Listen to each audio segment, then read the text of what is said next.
बिस्मिल्लाहिर्रहमानिर्रहीम। अस्सलाम वालेकुम स्टूडेंट्स, आई एम कुरतलन अयाज और आज हम स्टूडेंट्स चैप्टर 7 का लास्ट टॉपिक स्टडी करने जा रहे हैं, that is Born Haber cycle. So let's start our lecture. Students, Born Haber cycle that is the application of Hess's law. Last lecture में हमने हेज़ेस लॉ को डिटेल में डिस्कस किया था, जिसमें हमने क्या देखा था कि enthalpy change during a reaction do not depend upon the path followed, यानी रूट चेंज करने से एंथैल्पी चेंज नहीं होता, दैट इज कांस्टेंट। ठीक है, जब आप एक केमिकल चेंज को सिंगल स्टेप में करेंगे तो जो एंथैल्पी चेंज आएगा वो एग्जैक्टली सेम होगा जब वही केमिकल चेंज डिफरेंट स्टेप में आप फॉलो अप करें। कंडीशन एक चीज होगी कि इनिशियल और फाइनल कंडीशंस जो हैं वो सेम होनी चाहिए। ठीक है, ये था हमारे पास हेज़ेस लॉ। हेज़ेस लॉ में हमने कहा था कि एप्लीकेशंस ऑफ हेज़ेस लॉ में we can calculate the lattice energy of ionic compounds.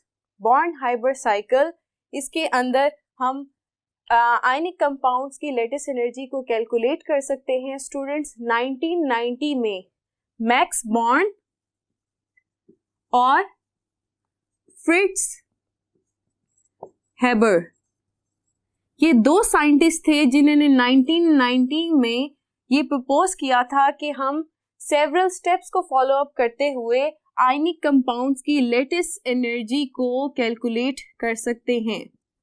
Latest energy students directly calculate करना जो है वो पॉसिबल नहीं है। अब स्टूडेंट्स, आपके ज़हन में एक क्वेश्चन आ रहा होगा कि लेटेस्ट एनर्जी क्या होती है। तो लेटेस्ट एनर्जी हम देखते हैं, what is lattice energy. Lattice energy students, आप ऐसी एनर्जी को कह सकते हैं that is required to break 1 mole of an ionic solid. अगर मैं कहूंगी कि मेरे पास NaCl जो है that is 1 mole ionic solid है, इसको स्टूडेंट्स ब्रेक करने के लिए, इसका क्रिस्टल लैटिस ब्रेक करने के लिए और इसको इसके गैसियस आयंस में कन्वर्ट करने के लिए जितनी एनर्जी रिक्वायर होगी that is known as lattice energy. Energy required to break 1 mole of a crystal lattice into its gaseous ionic components is known as lattice energy. या लेटिस एनर्जी को आप ऐसे भी कह सकते हैं, the energy released when 1 mole of gaseous ionic components combine to form 1 mole of a crystal lattice। ठीक है, दो तरह से हम देख सकते हैं वो अमाउंट ऑफ एनर्जी जो रिक्वायर होती है to break the crystal lattice into its gaseous components, उसको भी हम क्या कहते हैं, लेटिस एनर्जी कहते हैं। या फिर energy released when gaseous ionic components combine to form 1 mole of its crystal lattice. तो यहाँ पर जब एनर्जी जो है रिलीज्ड होगी तब डेल्टा एच एल जो है दैट इज फॉर लैटिस, ये इसकी वैल्यू क्या आएगी, नेगेटिव आएगी। और जब यहाँ पर एब्जॉर्ब होगी to break the crystal lattice तो delta H small L is for the lattice energy, क्या होगी, पॉजिटिव होगी। स्टूडेंट्स, लेटिस एनर्जी हम डायरेक्टली कैलकुलेट नहीं कर सकते, ग्लास कैलोरीमीटर से हम इनको नहीं कैलकुलेट कर सकते। तो फिर हम क्या करते हैं कि हम बॉन्ड-हाइबर साइकिल से लेटिस एनर्जी को कैलकुलेट करते हैं। किस तरह से हम देखते हैं, हम NaCl की लेटिस एनर्जी कैलकुलेट करना चाहते हैं। स्टूडेंट्स, हम सबसे पहले NaCl जो सोडियम और क्लोरीन आपस में रिएक्ट करके सोडियम क्लोराइड का क्रिस्टल लैटिस बनाएंगे, उसके लिए एनर्जी ट्रायंगल जल्दी से देख लेते हैं क्या है कि sodium in its solid state reacts with chlorine in its gaseous state, क्या बनाएंगे, सोडियम क्लोराइड का क्रिस्टल।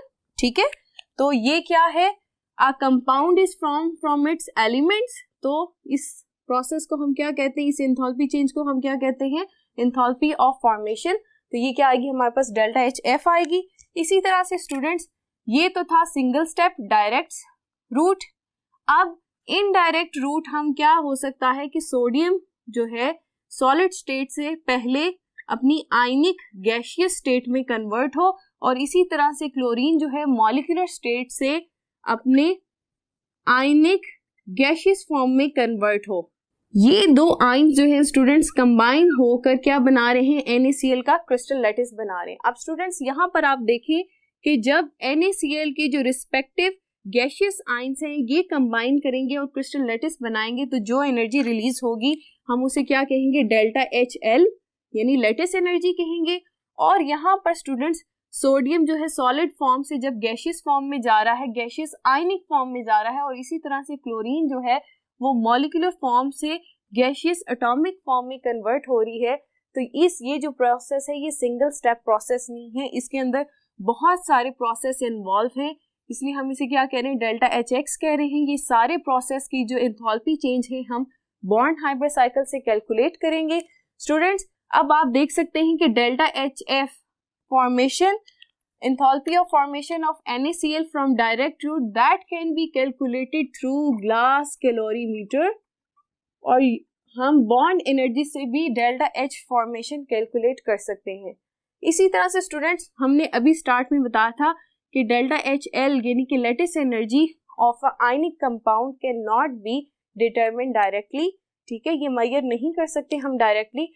तो हम हेजिस लॉ को यूज करते हुए अगर हमारे पास डेल्टा HF की वैल्यू ग्लास कैलोरीमीटर से आ जाती है और डेल्टा HX की वैल्यू हम बॉन्ड हाइब्रिड साइकिल से कैलकुलेट कर ले तो ये दोनों एनर्जीज को हम सम अप करके delta HL lattice energy of a ionic compound calculate कर सकते हैं।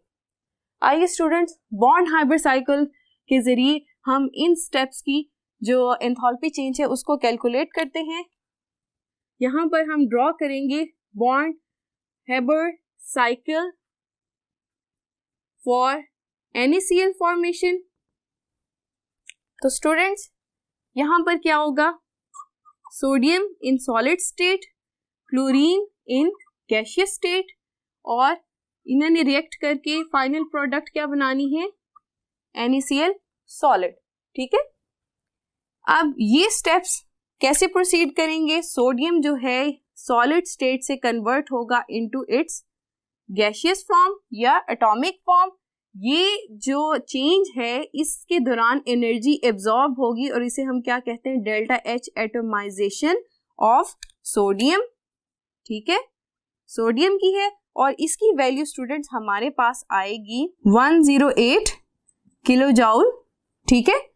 ये हमारे पास एनर्जी इस स्टेप के दौरान आएगी। और स्टूडेंट्स इसी तरह से जो क्लोरीन है ये मॉलिक्यूलर फॉर्म में है, Cl2 है, इसे कन्वर्ट होना होगा इन एटॉमिक फॉर्म, ठीक है, single atom in gaseous state.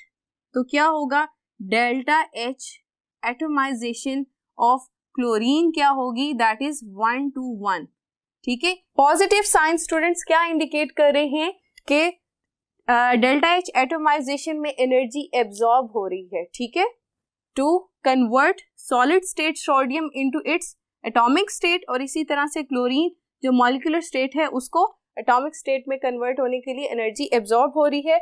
Next step क्या होगा कि ये जो सोडियम एटॉमिक स्टेट में आ गया है अब ये कन्वर्ट होगा आयनिक फॉर्म में, यानी ये अपना एक इलेक्ट्रॉन जो है लूज कर देगा, ठीक है।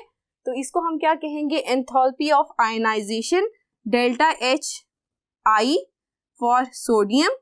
इसकी क्या वैल्यू आएगी हमारे पास, दैट इज इक्वल टू 496, ठीक है, किलो जूल। ये हमारे पास आयनाइजेशन ऑफ सोडियम है, उसकी एनर्जी आ गई है। और इसी तरह से क्लोरीन जो है ये जब अपने अंदर एक इलेक्ट्रॉन को एब्जॉर्ब करेगा जो कि सोडियम ने रिलीज किया था, ठीक है, ये इलेक्ट्रॉन मैं यहाँ पर मेंशन कर देती हूँ। इसने जब ये इलेक्ट्रॉन जो सोडियम ने रिलीज किया था इसको एब्जॉर्ब किया तो ये क्लोराइड आयन बन गया। तो यहाँ पर students delta H ionisation for chlorine क्या आ गया है हमारे पास, इसकी वैल्यू आएगी -349 किलो जूल, ठीक है स्टूडेंट्स। ये एंडोथर्मिक था, सोडियम के जहां पर इलेक्ट्रॉन रिलीज हो रहा था और जहां इलेक्ट्रॉन एब्जॉर्ब हुआ है तो क्या हमारे पास एक्सोथर्मिक रिएक्शन हुआ है, -349 किलो जूल जो है हमारे पास एनर्जी रिलीज हुई है। ये क्लोरीन जो है गैसियस स्टेट में है और ये भी गैसियस फॉर्म में सोडियम है।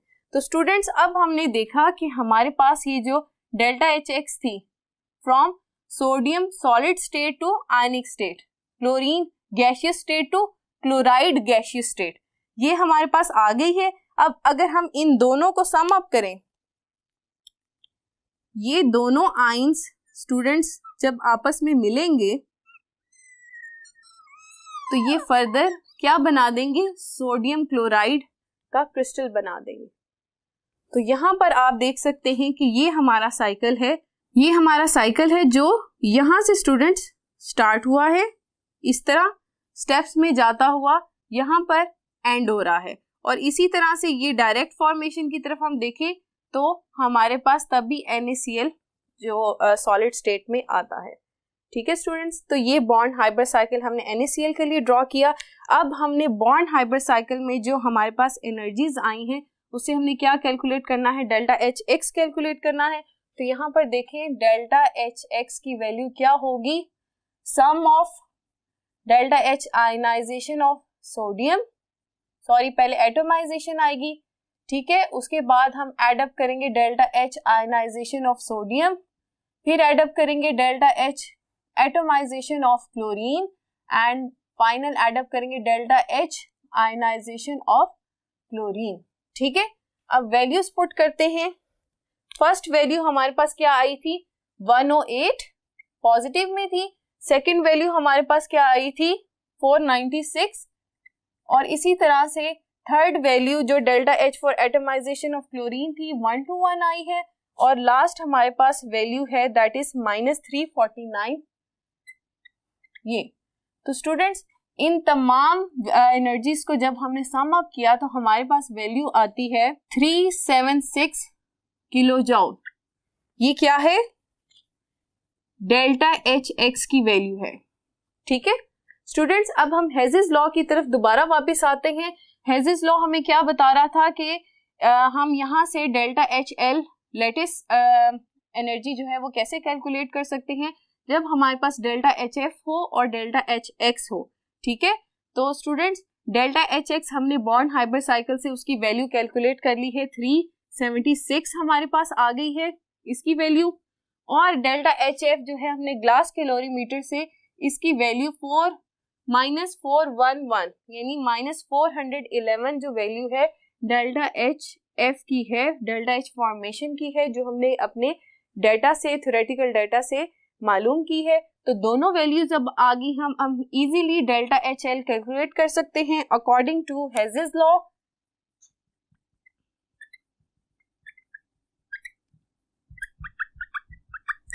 हमारे पास क्या स्टेटमेंट है, delta HF is equal to delta HX plus delta HL। इसी तरह से जो डायरेक्ट रूट है और इनडायरेक्ट रूट के एंथैल्पीज का सम अप होता है। अब यहाँ पर स्टूडेंट्स हमने डेल्टा H को कैलकुलेट करना है, तो हम क्या करेंगे, delta HF minus delta HX is equal to lattice energy हमारे पास आ जाएगी। वैल्यूज पुट करते हैं, डेल्टा HF की वैल्यू है -411 और हमारे पास डेल्टा HX की वैल्यू है दैट इज -376। तो फाइनल लेटिस एनर्जी हमारे पास कितनी आ जाएगी, डेल्टा HL की वैल्यू आ जाएगी दैट इज 787, और यहाँ पर साइन क्या आ जाएगा, माइनस साइन आ जाएगा। तो ये जो वैल्यू है that is for the lattice energy of NaCl। Okay students, तो दोबारा से अपना लेक्चर रिवाइज कर लेते हैं। हमने देखा कि बॉन्ड हाइब्रिड साइकिल से हम लेटिस एनर्जी को कैलकुलेट कर सकते हैं, क्योंकि लेटिस एनर्जीज जो हैं वो हम डायरेक्टली कैलकुलेट नहीं कर सकते, ना ही कोई हमें इंस्ट्रूमेंट जो है वो इसकी वैल्यू दे सकता है। तो इसके लिए हमने क्या किया कि हेजेस लॉ का एनर्जी ट्राइंगल ड्रॉ किया NaCl के लिए, और फर्दर हमने देखा कि delta H formation glass calorimeter से हम मालूम कर सकते हैं। लेटिस एनर्जी हमने कैलकुलेट करनी थी, और डेल्टा HX जो है ये जो स्टेप में काफ़ी स्टेप्स इन्वॉल्व थे जो हमने बॉन्ड हाइब्रिड साइकिल से देखा, उनका डेल्टा X जो है हमने कैलकुलेट किया। किस तरह से सोडियम जो था वो सॉलिड स्टेट से पहले एटॉमिक स्टेट में कन्वर्ट हुआ, एटॉमिक से आयनाइजेशन हुई उसकी, और इसी तरह से क्लोरीन जो है मॉलिक्यूलर फॉर्म से एटॉमिक फॉर्म में कन्वर्ट हुआ और एटॉमिक फॉर्म से आयनिक फॉर्म में कन्वर्ट हुआ। इस दौरान जो एनर्जी चेंजेस आई उनको हमने कैलकुलेट किया तो हमारे पास डेल्टा एच एक्स की वैल्यू आई। ये वैल्यूज हमने स्टूडेंट्स पुट की हेज़ेस लॉ की इक्वेशन में और हमने अपनी lattice energy for NaCl calculate कर ली।